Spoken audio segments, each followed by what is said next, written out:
بقول لك يا معلم، هو ايه حوار ان الاي اي هيبدل المبرمجين وان معظم الديفلوبرز مش لاقيين شغل؟ يا ابني مفيش الكلام ده، وبعدين كده كده مفيش حد يطلع يقول لك يعني هو بيعمل فلوس قد ايه من البرمجه. طب ما تقوم يا عم كده اعمل لنا فيديو تفهمنا فيه القصه دي. حاضر، اخلص بس وارفع البروجكت ده وجاي لك على طول. روح انت بس جهز لي السيت اب الجديد. خلاص ماشي. ولا اقول لك استنى كده، هي المشكله فين؟ ان الاي اي هيبدل المبرمجين وان معظم الناس مش لاقيين شغل. المبرمجين مش لاقيين شغل. طب ما الحل بسيط اهو، ما تبقاش مبرمج.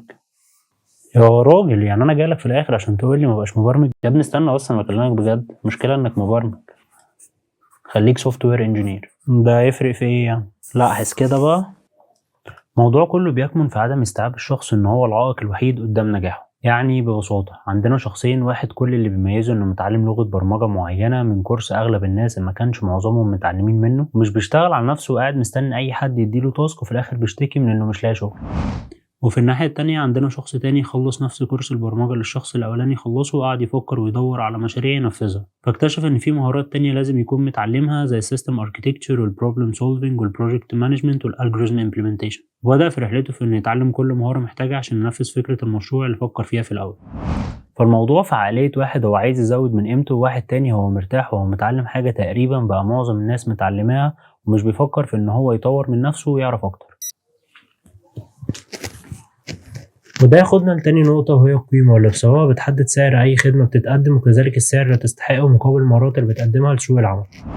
خلينا نتخيل ان في شركة شغالة على بروجكت معين، واتنين راحوا يقدموا على الشغل فيه. واحد راح يقدم وهو كل اللي بيقدر يقدمه انه بيعرف يكتب كود في لغة برمجة معينة وما يعرفش اي اسس تانية. واحد تاني راح يقدم وهو عنده مهارات تانية زي البروبلم سولفينج والسيرش سكيلز والسيلف ليرنينج، مش بس مجرد انه بيعرف يكتب كود. ومش مقيد نفسه بلغة برمجة معينة، لكن بيعرف ازاي يطبق اسس البرمجة على ايا كانت متطلبات المشروع ايه. اكيد بديهي جدا باين ان الشخص التاني بيقدم قيمة اكبر من الشخص الاولاني، فبالتالي فرصه زادت اضعاف فرص الشخص الاولاني.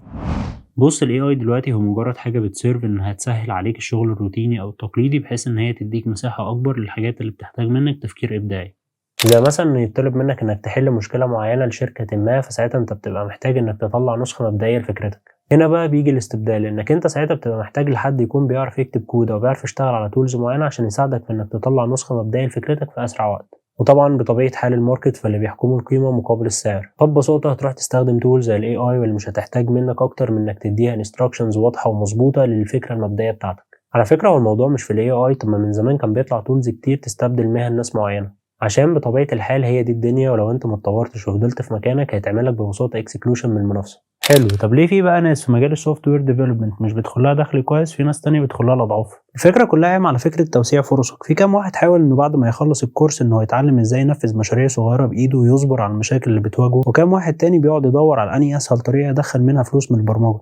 بص خليني اوضح لك اكتر بمثال من تجربتي. واحد عادي جدا اتعلم اساسيات البرمجة واختار مشروع يشتغل عليه، وهو لاغي تماما من دماغه فكرة الفلوس، لان هو عارف ان القيمة هي اللي بتجيب الفلوس، فركز على القيمة اللي يقدر يقدمها. وقعد يعافر في انه يبني بروجكت كامل من الصفر، بروجكت بسيط يتعلم منه ازاي يقدر يمانج الكود على جيت هاب وازاي يقدر يمانج الريكويرمنتس. وفي الاخر طلع من الرحله دي وهو معاه اسس صلبه، مش مقيد نفسه بلغه برمجه معينه. وراح لشركه صغيره عمل عنها سيرش بسيط، وقعد يفكر في فكره سوفت وير تحل لهم مشكله معينه. بعت لهم بروبوزل وبدا ينفذ المشروع ويحط الخطه اللي هيمشي عليها. وبسبب انه اتعلم ازاي يقدر ينظم فكره، قدر يسلم المشروع، مش زي ناس كتير كان بتفشل حتى في انهم يقدروا يسلموا المشروع. وبسبب انه مش مقيد نفسه بلغه برمجه معينه، قدر انه في الاخر يعرض على صاحب المشروع انه يفضل ماسك له المشروع بعقد سنوي. الفكره كلها مش محتاجه منك انك تبقى خبره سنين، الفكره كلها انك تبقى عارف ازاي تنظم تفكيرك، وانك انت تبقى عارف ازاي تدور وتعمل سيرش عن الحاجات اللي انت محتاجها. لان في الاخر لغات البرمجه والفريم وركس هي مجرد تولز او ادوات بتساعدك في انك تنفذ مشروع معين، ومش صعب انك تتعلمه. لكن الصعب في انك تلاقي حد قادر يفكر ويخطط ويوظف ده صح، وقادر يحل مشكله لحد تاني. من الاخر كده مهندس يعني. الفول باكج اكتر حاجه فرقت معايا في حياتي، هو ان انا فهمت ان قيمه الخدمه اللي بقدمها بتزيد بمجرد ان انا اهتم بالشكل النهائي اللي بقدم بيه الخدمه دي. على فكره انت مش محتاج انك تبقى سينيور عشان تفهم الكلام ده، انت كل اللي عليك انك بس تبدا، عشان ما تبقاش زي معظم الناس اللي هي ما بتبداش بس نتيجه ان بيشتتوا نفسهم بافكار واسئله كتير زي هل البرمجه مجزيه، او انا اقدر اعمل فلوس قد ايه من البرمجه. خليك واقعي، ببساطة شديدة أي حد يعرف يعمل فلوس من أي خدمة بيقدمها بس لمجرد إنه بيعرف يقدمها في فول باكج، يعني مش بيخليني أبقى محتاج إن أنا أروح لحد بعد ما أنا خدت الخدمة دي عشان أكمل احتياجاتي، فساعتها أنت لو قدمت الخدمة بتاعتك في فول باكج تقدر ساعتها بس تطلب أي قيمة أنت تستحقها مقابل الخدمة بتاعتك، وصدقني الموضوع مش صعب. أنت لو دخلت على فيسبوك مثلا وشفت الجروبات اللي بيبقى عليها شغل المبرمجين هتشوف كم من الناس اللي هم مش قادرين ينفذوا أو يسلموا المشروع في الآخر بس لمجرد إنهم مش قادرين يفهموا requirements الكلاينت إيه، ومش عارفين ازاي يوضحوا للعميل الخدمات اللي ممكن يكون محتاجها بعد ما المشروع بيخلص. فانت مهارة زي دي اوريدي خلاص خلتك سابق بخطوة. وكمان فكرة توسيع الفرص، انت بقى في كمية مجالات حوالينا دلوقتي بقى ليها اونلاين بريزنس وتقدر تبني لهم سوفت ويرز كبيرة جدا. كل اللي عليك انك تبقى بروفيشنال وانت بتكلم العميل او الشركة اللي بتقدم لها، وتبقى حاطط دايما في دماغك انه عرضه لازم يكون بيحل مشكلة معينة. فببساطة لو انت فكرت بالطريقة دي هتبقى من الناس اللي بتحقق دخل كبير من البرمجة. وخليك دايما فاكر ان الموضوع كله في القيمة وبدايتك دايما في السيرش، فعشان كده انا عملت لك فيديو يوضح لك اكتر النقطة دي. سلام.